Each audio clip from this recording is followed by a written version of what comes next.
semua untuk memastikan bola sepak Malaysia, ASEAN, Asia dan juga dunia akan bertambah lebih baik. Tunggu tanggal mainnya. Tunggu tanggal mainnya. Dan ini akan saya laporkan kepada Ketua Umum agar supaya ada tindakan ke belakang seperti apa. Tidak boleh kita biarkan.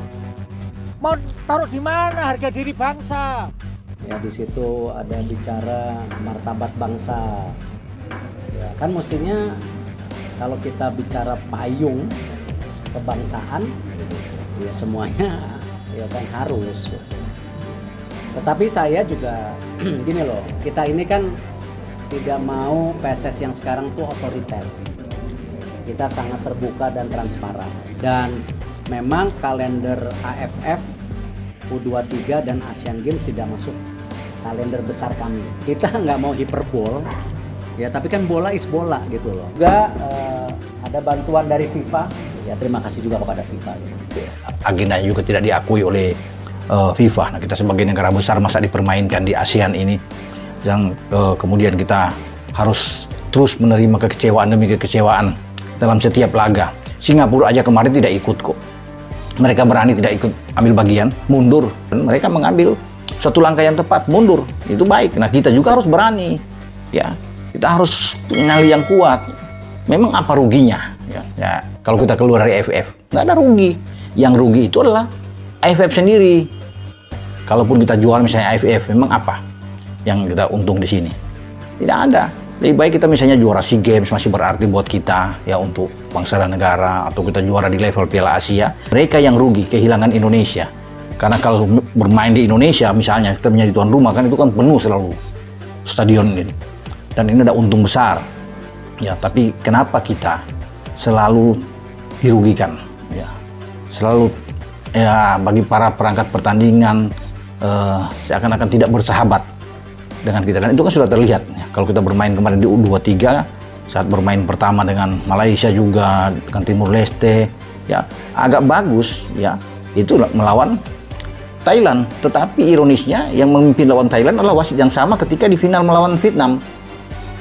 Hiroki Kasahara ini oke lah, bagus ya, fair memimpin itu, tapi ketika dengan Vietnam jauh dibandingkan dengan di semifinal ya, kita itu dia banyak sekali Haikal dipukul oleh pemain Vietnam, itu tidak diapa-apain, tidak ada kartu yang terjadi. Jadi ya itu kita harus alami, dan ini memang harus dievaluasi. Indonesia tengah menjadi buah bibir lantaran ancaman Ketua Umum PSSI bakal keluar dari AFF. Namun Malaysia menentang tindakan tersebut.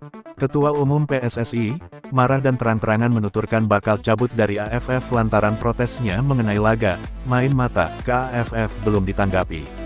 Saya berharap AFF akan cepat menanggapi keluhan kami. Pertandingan antara Vietnam U19 dan Thailand U19 jelas tidak pantas. Kami masih menunggu tanggapan dari AFF, tutur Muhammad Irianto kepada pers, seperti dilansir dari Dantri. Saat ini PSSI tengah mempertimbangkan untuk bergabung dengan Federasi Sepak Bola Asia Timur (EAFF).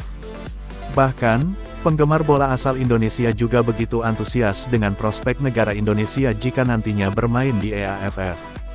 Akun Instagram EAFF baru-baru ini bahkan membuka pintu kepada Indonesia jika Merah Putih itu mau bergabung. Tawaran ini langsung mendapatkan dukungan dari penggemar bola di Indonesia. Jika bergabung dengan EAFF, perkembangan sepak bola Indonesia dirasa akan meningkat. EAFF meliputi berbagai tim kuat, sebut saja Jepang, Korea Selatan, China, dan Korea Utara. Negara-negara tersebut adalah tim yang pernah berpartisipasi dalam perhelatan akbar Piala Dunia. Selain itu, ada 6 tim lain di EAFF, antara lain Guam, Macau, Hong Kong, Taiwan, Mongolia, dan Kepulauan Mariana Utara. Jika fix bergabung dengan EAFF, Indonesia bakal bertemu dengan saingan yang lebih berkualitas lagi. Hal itu bisa membantu perkembangan sepak bola Indonesia. Di sisi lain, media Malaysia justru menentang keinginan Indonesia untuk cabut dari AFF dan bergabung dengan AFF. Mengapa demikian? Media Malaysia, semuanya bola, menjelaskan apakah Indonesia benar-benar untung dengan bergabung dengan EAFF. Banyak penggemar bola asal Indonesia yang beralasan bahwa timnas Indonesia akan memiliki lebih banyak kesempatan untuk bertanding melawan tim-tim kuat, seperti Jepang, Korea Selatan, dan China. Media tersebut menyebut agar Indonesia jangan terlalu percaya diri. Pasalnya, turnamen utama EAFF biasanya diadakan setiap 2 tahun sekali ini hanya diikuti oleh 4 negara. Negara seperti China, Jepang, dan Korea Selatan sudah terjamin tempatnya, sementara 1 tempat tersisa akan diperebutkan oleh negara lain dalam 2 babak kualifikasi. Australia yang merupakan negara undangan pada 2013, juga harus melalui babak kualifikasi untuk bisa lolos ke babak berikutnya. Babak kualifikasi pertama biasanya akan diikuti oleh beberapa tim yang lemah di EAFF, seperti Chinese Taipei, Taiwan, Guam, Mongolia, Macau, dan Kepulauan Mariana Utara. Pemenangnya akan bergabung dengan 3 tim lainnya di babak kualifikasi kedua. Jikapun Indonesia lolos ke babak final, para supporter timnas Indonesia bisa saja menghadapi pemain seperti Son Heung-min, Maya Yoshida, Takumi Minamino, Wang Hee-chan, dan masih banyak bintang lainnya yang bermain di kancah Eropa.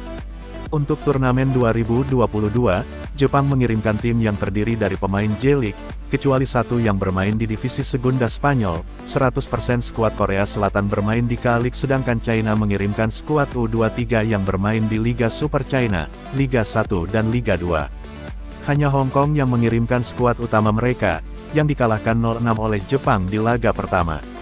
Terlebih lagi, yang jelas jajaran pemain B Jepang dan B Korea Selatan ini sebenarnya terlalu kuat untuk Indonesia. Jika tim kuat yang dicari Indonesia, EAFF bukanlah tempatnya karena skuad cadangan Jepang dan Korea Selatan tetaplah lebih kuat. Jika kejuaraan yang mereka dambakan karena kesulitan juara Piala AFF, EAFF jelas juga bukan tempatnya. Media tersebut juga menuturkan bahwa Indonesia lebih baik bergabung dengan Federasi Sepak Bola Asia Selatan, SAF, yang terdiri dari India dan negara-negara Asia Selatan lainnya jika ingin memenangi piala kejuaraan. Kesimpulan dari media itu, yaitu keikutsertaan Indonesia di EAFF tidak akan membawa banyak manfaat bagi kinerja timnas mereka. Jika mereka memikirkan emosi secara rasional, mereka pasti akan menyadari bahwa bertahan di AFF masih merupakan jalan terbaik untuk masa depan sepak bola Indonesia. Pakar sepak bola Inggris, Steve Darby mengatakan sikap PSSI yang ingin pindah ke EAFF tak ayal seperti anak kecil. Timnas Indonesia dalam hal ini PSSI memang tengah santer diberitakan akan pindah dari Federasi Sepak Bola Asia Tenggara, AFF, ke Federasi Sepak Bola Asia Timur, EAFF. Ketua Umum PSSI, Muhammad Iriawan, sendiri sebelumnya menegaskan bahwa ia sedang mempertimbangkan keputusan kepindahan tersebut. Menurut Iwan Bule, sapaan akrab Muhammad Iriawan, kepindahan Indonesia ke EAFF akan membantu sepak bola Indonesia memiliki kesempatan untuk meningkatkan kemampuan pemainnya. Namun, ada alasan lain mengapa PSSI ingin hengkang dari AFF, yakni ketidakpuasaan terhadap kinerja AFF yang lamban dalam menangani aduan terkait hasil pada laga Vietnam U19 melawan Thailand U19.